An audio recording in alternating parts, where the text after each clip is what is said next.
And you're live with Vanessa's podcast. Welcome back, everybody. Thank you so much for following, liking, just being part of this. It's just truly amazing that I'm able to even do that. I am just so proud to be in the year 2019 and being able to just run my own podcast. Is pretty amazing to me. So I can't even imagine if I was running a radio. Anyway, so yeah, today it's gonna be a laid back episode. I'm just gonna share a little bit of my past stories, my past struggle. Hopefully, that can help somebody to strive towards healing and finding ways to cope, for all the stress and the traumas that they endure in their life. So, life is too short to, stress and worry and wonder if we perfect all the time, if we saying the right thing, if we look okay, if we're not being judged by others, if we've done enough in our life. There's not enough time, to just worry about little things that just gives you anxiety. So, here's an example. Sometimes we don't know when we are in a depression because we are so deep in it that it's hard to being able to even see it. That's what we call the dark tunnel. Is just very, very dark. It's like being stuck on basically. And a lot of people who are addicted from either prescribed medication or drugs or alcohol, like I was, we, depending on the amount of years you've been addicted to those substances, you just get in some sort of coma, and you enter that dark room, and some people are able to move around a little bit. Some people get stuck in there for a while. Some other people comatose completely, and some other people just like trying so hard to get out, but they just stuck. And that's just the feeling you get when you enter that dark place. And for me, it was very, very weird because it's only years after. It's only when you finally healed, through so many traumas, and you're able to wake up and see. You can look back and see how dark it was and how stuck you were. But I'm telling you, for all those people who are, stuck right now, if you don't reach out and get someone to help you, somebody you can trust, believe me, no matter how smart you think you are, and how much you think, how much you think about, you can do it on your own, and you're okay, and you're not really depressed, or you can overcome it, or it's just a passage, just a temporary thing, and you're going to be okay. You're not seeing the whole picture, and that's the thing. That's why it's imperative, and if you can get the help from a professional, you should be getting it. You should be getting it before it's too late, before you're trying to handle so much on your shoulder and you can't cope, and then it's just gonna take longer for you to finally be able to live a life of your dream, life of freedom, life, fulfilled with peace, and where you can feel dignity and integrity, and you can feel respected, you can respect yourself, you can respect others, you can actually help others, and not always focusing on, on fixing your ego 24/7. And that's the place you want to get. So yeah, it's very weird because was always such an optimist, and I feel like over the years, either I had a lot of people envious of me, that they could not get to that, high optimism like I was. So I feel like I had a lot of people who trying to tear me down because maybe it was just jealousy, I guess, and all other people trying to make me think like being an optimist was a bad thing. Was either I was mentally sick, either I was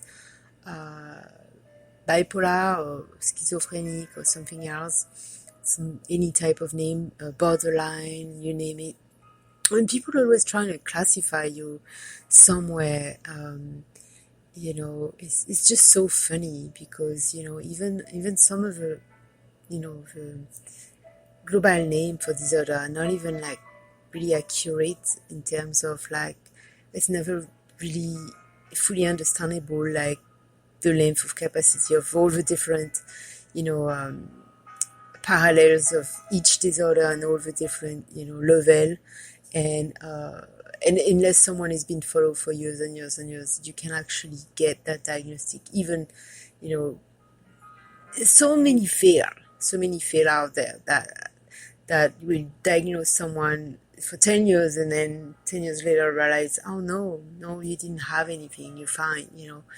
So my story was that I was being shamed all the time for being too friendly and too happy and always see everything in a bright side.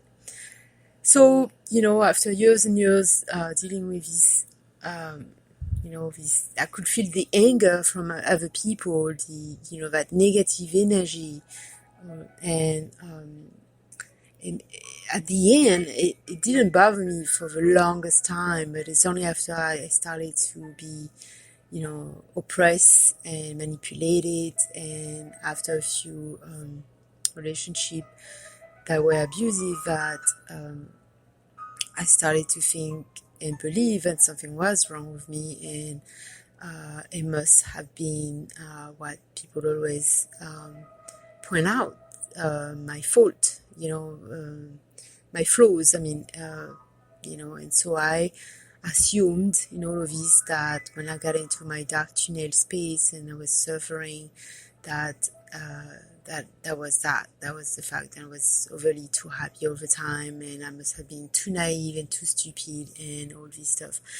And after you go through the whole healing and the whole spiritual journey of trying to reach your higher self and be at peace and all of this to discover that everything that people are trying to get, and that place you're trying to get to be fulfilled and centered and all this, and balance, body, mind, body, spirit, all of this in alignment. And I already had it, and I always had it, and actually it was always in me. And so doing all this work to finally realize, that I was always already there, but I was punishing myself somehow because I was trying to make happy the unhappy. Basically, I was shredding myself, or putting myself small, basically, and it's just I guess it's just part of my compassionate heart, and when we have a compassionate heart, we try and understand everybody around us, and we care more, we love more, and we just want, we either want to save someone, or we just want to make them to feel better for some reason. But being a compassionate person doesn't mean that you have to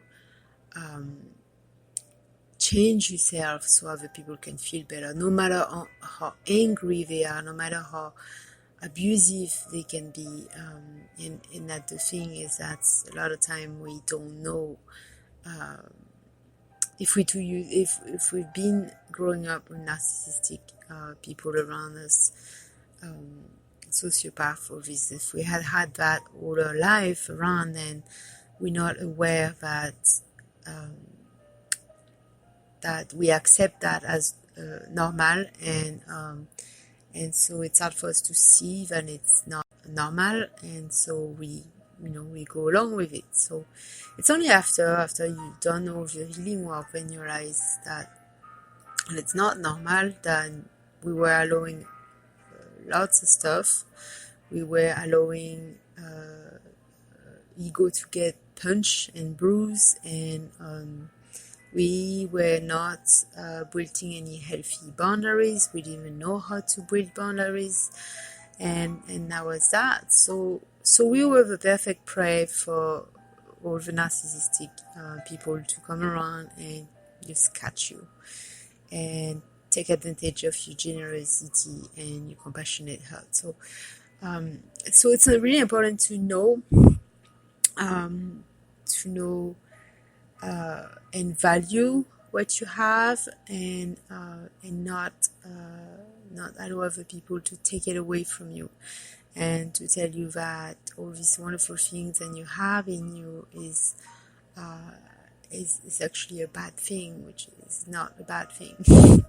So yeah, it's like it's just weird, really weird, because after I basically woke up from the dead, after I was done with my addiction, I was able to travel through these last 5-6 years where I was always most of the time living in fear and scared, and always in my old dreams, and always in my old past memories, and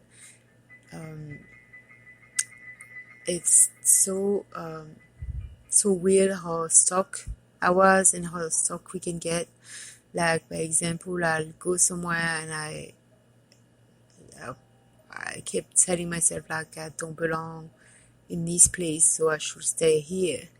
And so I get so small, my low self-esteem was so tiny that I was not even able to see how ridiculous that was. Like, it's like saying, I'm a mouse when in fact I was a lion, or like I was an ant when in fact I'm a zebra, something like this. So it was like I was putting myself in one corner, saying this is where I belong. I cannot go any other side, and I didn't see anything wrong with it.